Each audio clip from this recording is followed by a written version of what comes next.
Welcome everyone, my name is Dash, aka Swolenormous, and I'm here to show you how to activate those core muscles.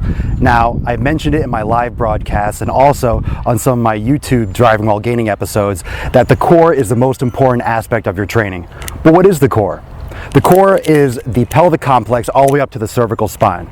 So if you look at it from the side, it's all the way from the hips all the way up to the bottom of the skull. Okay, so cervical all the way down to the hips. Now, the important thing to understand about the core is that it's kind of like Jenga. Everything has to be aligned properly. When it's not aligned properly, you have a lot of things like movement compensations that can lead to increased risk of injury. Now, we don't want that to happen. So how do we activate our core? How do you activate your core at home with no equipment every single day? And this is going to help you get better at your strength training. It's going to help you feel better, decrease pain if you have lower back problems, even knee problems. So you have chronic knee pain, if you have runner's knee, jumper's knee, if you have problem with your ankles, even problems with your neck, this can help. So the common problem from having a weak core is the stabilization around the hips. You have what's called an anterior pelvic tilt. Now, although this might make your booty look pretty fantastic in those high heels, what's going to happen is those glutes get very deactivated. They get very weak. So what we want to do is we want to stretch the muscles that are tight and strengthen those glute muscles to balance the hips back out. This is what I'm going to show you today.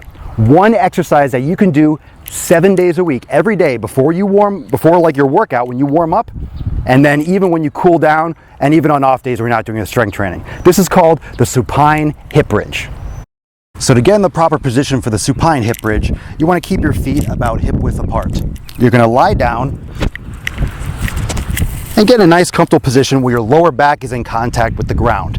That's done by sucking your stomach in, squeezing your butt, and tucking your invisible tail between your legs. So you want to keep this position the whole time during this exercise.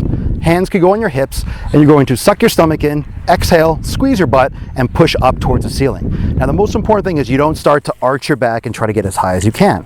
You only want to go as high as you can while you can keep your stomach sucked in and that lower back tucked. Keep squeezing on the way down, slowly for about 4 seconds, just before you touch. And if you do this properly, it's going to seem like your lower back will touch first before your glutes, and then you push right back up. Hold for 2 to 3 seconds and lower for about 3 to 5 seconds. You're going to repeat this about 10 to 15 times, nice and slow and controlled. Your knees stay out, even with the hips. You don't want them buckling in and you don't want them rolling out. Keep them straight up, slow. And notice at the top, my stomach is still sucked in, tiny waist, squeezing the glutes, and lower, slow, and controlled. Now this exercise is essential. Everyone should be doing this. You should be doing this if you're a bodybuilder, if you play sports. This exercise will help warm your glutes up and start that neural firing process before you do your strength training. Now, if you just jump into doing squats first without activating your glutes, your hamstrings might take over and then you're at risk for hamstring injury. Everyone knows someone that tears their hamstring regularly or keeps on pulling the muscle behind their leg. And that's a large reason why, is because their glutes are not dominating the hip complex. Your glutes are the king of the jungle, just like Leo the lion. Rawr. Make some serious gains. Do your supine hip bridge. I'll see you next time.